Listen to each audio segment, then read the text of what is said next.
So ಸ್ನೇಹಿತರೆ, ಇವತ್ತು ನಮ್ಮ ಜೊತೆ ಇರೋದು ನಾವು ಆ್ಯಕ್ಚುಲಿ ಬೇಸಿಕ್ಲಿ ಎಲ್ಲಿ ಬಂದಿದ್ದೀವಿ ಅಂತ ಹೇಳಿದ್ರೆ ಮಂಗಳೂರ ಸಮೀಪ. ಯಾವ ಜಾಗ ಸರ್ ಇದು?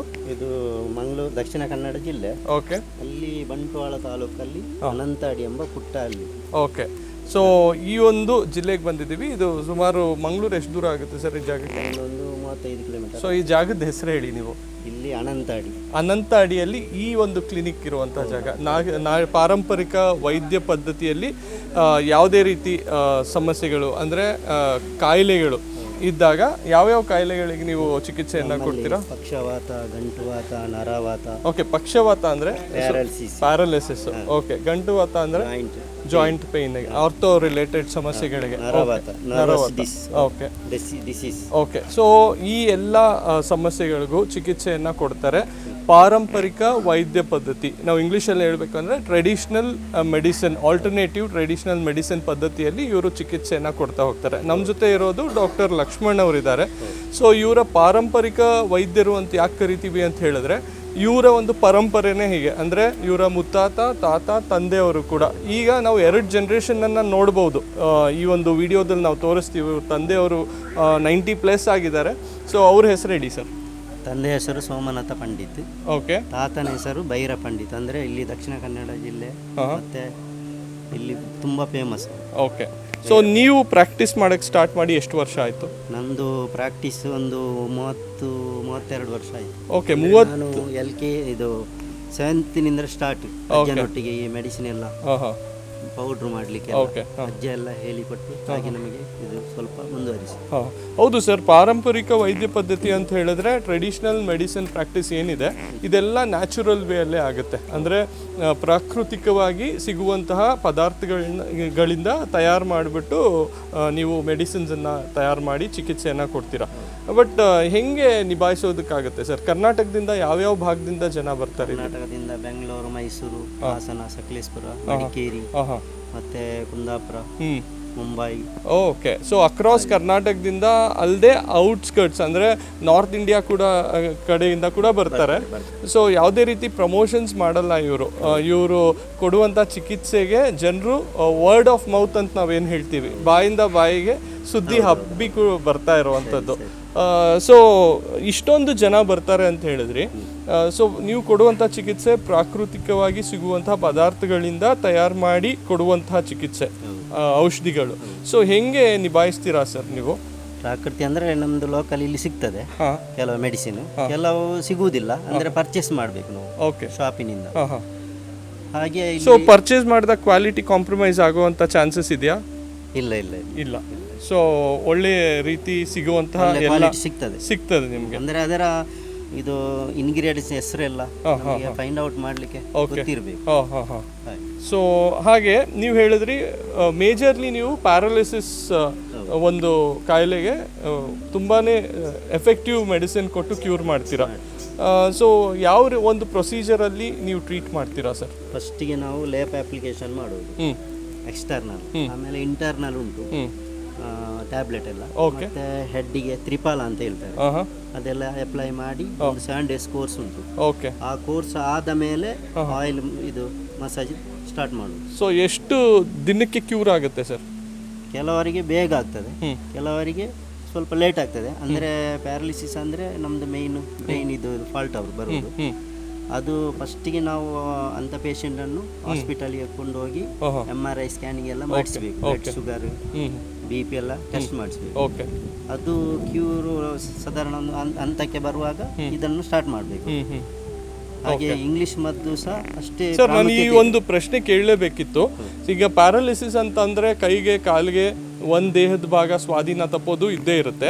ಬಟ್ ಮೇಜರ್ಲಿ ಈ ಒಂದು ಚಳಿಗಾಲದಲ್ಲಿ ಹೆಚ್ಚೆಚ್ಚಾಗಿ ನಾವು ನೋಡುವಂಥದ್ದು ಬ್ರೈನ್ ಸ್ಟ್ರೋಕ್ ಅಂತ ನಾವೇನು ಹೇಳ್ತೀವಿ ಅಲ್ಲಿ. ಸೊ ಅದಕ್ಕೆ ಕೂಡ ನಿಮಗೆ ಚಿಕಿತ್ಸೆ ಇದೆಯಾ ನಿಮ್ಮ ಹತ್ರ?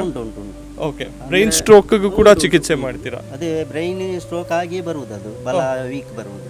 ಓಕೆ. ಫಸ್ಟಿಗೆ ಏನೇ ಸ್ಟ್ರೋಕ್ ಪ್ಯಾರಾಲಿಸಿಸ್ ಅಟ್ಯಾಕ್ ಆದರೂ ಕೂಡ ಬ್ರೈನಿಗೆ ಸ್ಟ್ರೋಕ್ ಆಗಿ ಅದಾದಮೇಲೆ ಬಾಕಿ ಇದಕ್ಕೆ ಇದಾಗುತ್ತೆ. ಓಕೆ. ಸೊ ಓಕೆ ಸರ್, ಗೊತ್ತಾಯಿತು. ಪ್ಯಾರಾಲಿಸಿಸ್ ಅಂತ ಹೇಳಿದ್ರಿ, ಚಿಕಿತ್ಸೆ ಕೊಡ್ತೀರಾ. ಅದು ಬಿಟ್ಟು ಬೇರೆ ಯಾವ ಸಮಸ್ಯೆಗಳಿಗೆ ಪರಿಹಾರ ಇದೆ? ಬೇರೆದು ನರದ್ದು. ಓಕೆ. ಈ ನರ ಸೆಳೆತಲ್ಲ ಉಂಟು, ಮತ್ತೆ ಡಿಸ್ಕ್ ಬಲ್ಜಿ ಎಲ್ಲ. ಓಕೆ. ಅದು ಸಹ ಕೊಡ್ತೇವೆ. ಸೊ ಇವಾಗ ನಾವು ನೋಡಬೇಕು ಅಂತ ಹೇಳಿದ್ರೆ, ಇವಾಗ ನಾವು ಬೇರೆ ಕಡೆ ಹಾಸ್ಪಿಟ್ಲಿಗೆಲ್ಲ ಹೋದರೆ ಸುಮಾರು ಖರ್ಚಾಗ್ಬಿಡುತ್ತೆ.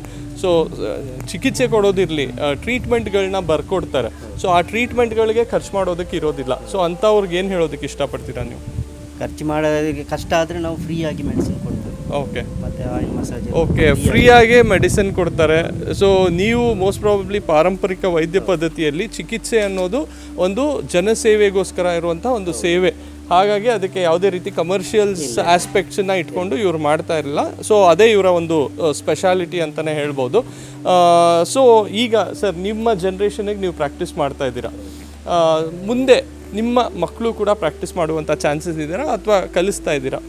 ಈಗ ನಾನು ಸದ್ಯಕ್ಕೆ BA ಮಾಡಿ ಮುನಿಯಾಲಿ ಆಯುರ್ವೇದ ಕಾಲೇಜಲ್ಲಿ ಪಂಚಕರ್ಮ ನರ್ಸಿಂಗ್ ಮಾಡಿದ್ದು. ಓಕೆ. ಅದು ಈಗ ನನ್ನ ಮಗ ಚಿಕ್ಕ ಪ್ರಾಯ, ಮುಂಚೆ ನನಗೆ ಸ್ವಲ್ಪ ಇದನ್ನು ಬೆಳೆಸಬೇಕು. ಅಂದರೆ ನನ್ನ ಮಗನನ್ನೊಂದು ಆಯುರ್ವೇದ ಡಾಕ್ಟರ್ MD ಮಾಡಬೇಕು ಅಂತ ನಮ್ಮದು ಓಕೆ, ಓಕೆ. ಸೊ ನಮ್ಮ ತಾತನ ಹೆಸರು ಉಳಿಬೇಕು. ಹೌದು, ಖಂಡಿತ. ಈಗಾಗಲೇ 4ನೇ ಜನ್ರೇಷನ್ ಅನಿಸುತ್ತೆ ನೀವು ಪ್ರಾಕ್ಟೀಸನ್ನು ಮಾಡ್ಕೊಂಡು ಮುಂದುವರಿಸ್ತಾ ಇರುವಂಥದ್ದು. ಆಮೇಲೆ ಯಾವುದೇ ರೀತಿ ಚಿಕಿತ್ಸೆ ಕೊಡೋದಾದರೂ ಕೂಡ ಎಲ್ಲರೂ ಹೇಳೋದು ಒಂದೇ, ಯಾವುದೇ ದೊಡ್ಡ ಹಾಸ್ಪಿಟ್ಲಿಗೆ ಹೋಗಿ ಡಾಕ್ಟ್ರ್ ಚಿಕಿತ್ಸೆ ಕೊಟ್ಟಾದಮೇಲೆ ನಮ್ಮ ಕರ್ತವ್ಯ ನಾವು ಮಾಡಿದ್ದೀವಿ, ದೇವ್ರು ನೋಡ್ಕೋಬೇಕು ಅಂತ ಹೇಳ್ತಾರೆ. ಸೊ ನಿಮ್ಮ ಒಂದು ಚಿಕಿತ್ಸೆಗೆ ಯಾವ ದೇವರ ಆಶೀರ್ವಾದ ಇದೆ? ನಮ್ಮದು ಇಲ್ಲಿ ನಮ್ಮದು ಗ್ರಾಮ ದೇವತೆ ಉಳ್ಳಾಳ್ತಿ ಅಮ್ಮ ಅಂತ. ಅವರನ್ನು ಫಸ್ಟಿಗೆ ಬಂದ ಪೇಷಂಟಿಗೆ ಅವರಿಗೆ ಪ್ರಾರ್ಥನೆ ಮಾಡಿ ಪ್ರಸಾದ ಕೊಟ್ಟು ಆಮೇಲೆ ಮೆಡಿಸಿನ್ ಕೊಟ್ಟು ಈ ಮದ್ದಲ್ಲಿ ವಾಸಿ ಆದ ನಂತರ ಇಲ್ಲಿಗೆ ಬಂದು ಅನಂತಾಡಿ ಉಳ್ಳಾಳ್ತಿ ಟೆಂಪಲ್ಗೆ ಬಂದು ಜಾತ್ರೆಯ ದಿವಸ ಆಗ್ತದೆ. ಇಲ್ಲದ್ರೆ ಪ್ರತಿ ಸಂಕ್ರಮಣ ದಿವಸ 1 ಅವರಷ್ಟು ಬೆಳ್ಳಿದ್ದು ನರ ಮತ್ತೆ 1 ಚೆಂಡು ಮಲ್ಲಿಗೆ ಹೂ ಉಳ್ಳಾಳ್ತಿ ಅಮ್ಮನಿಗೆ ಒಪ್ಪಿಸಿ ಈ ಮದ್ದಲ್ಲಿ ವಾಸಿ ಆಗ್ತದೆ ಅಂತ ನಾವು ದೇವರ ಮೇಲೆ ನಂಬಿಕೆ ಇಟ್ಟು ಪ್ರಾರ್ಥನೆ ಮಾಡಿ ಕೊಡುವುದು. ಸೊ ಆ ಒಂದು ಪದ್ಧತಿ ಏನಕ್ಕೆ ಅಂತ ಹೇಳಿದ್ರೆ, ಒಂದು ಅಫ್ಕೋರ್ಸ್ ದೈವಾನುಗ್ರಹ. ಸೊ ಯಾವುದೇ ರೀತಿ ಪೇಷಂಟ್ಸಿಗೆ ಮೊದಲು ಸೆಲ್ಫ್ ಕಾನ್ಫಿಡೆನ್ಸನ್ನು ತುಂಬೋದಕ್ಕೆ ಸೊ ಈ ಒಂದು ಪದ್ಧತಿಯನ್ನು ಪಾಲಿಸ್ಕೊಂಡು ಬಂದಿರ.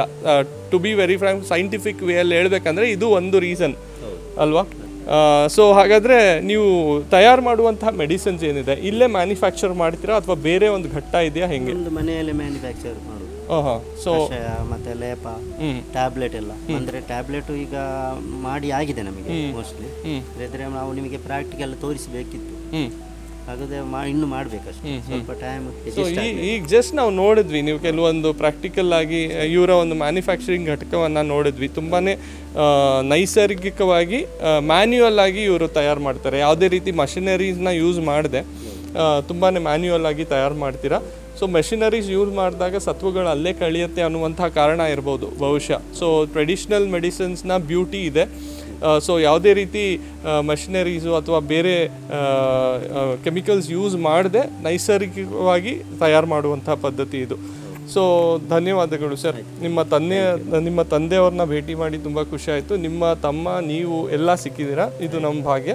ಸೊ ಖಂಡಿತವಾಗ್ಲೂ ನಮಗೂ ಯಾರಾದರೂ ಇದ್ದರೆ, ಇಲ್ಲಿ ಸಾಕಷ್ಟು ಜನ ನಾವು ಪೇಷಂಟ್ಸ್ ಹತ್ರ ಕೂಡ ಮಾತಾಡಿದ್ವಿ. ಇಯರ್ಸ್ ಆಫ್ ಪೇಯ್ನ್ ಅಂತ ಹೇಳಿದ್ರೆ ಭಾಳ ವರ್ಷಗಳಿಂದ ಸಮಸ್ಯೆಗಳು, ದೊಡ್ಡ ದೊಡ್ಡ ಆಸ್ಪತ್ರೆಗಳಿಗೆ ಹೋಗಿ ತೋರಿಸ್ಕೊಂಡಿದ್ದಾರೆ. ಗುಣ ಆಗದವರು ಬಂದು ಇಲ್ಲಿ ಚಿಕಿತ್ಸೆಯನ್ನು ಪಡೆದು ಭಾಳ ಖುಷಿ ಪಟ್ಟಿದ್ದಾರೆ. ಕೆಲವೊಂದು ಟೆಸ್ಟಿಮೋನಿಯಲ್ಸ್ನ ಕೂಡ ನಾವು ತಗೊಂಡ್ವಿ.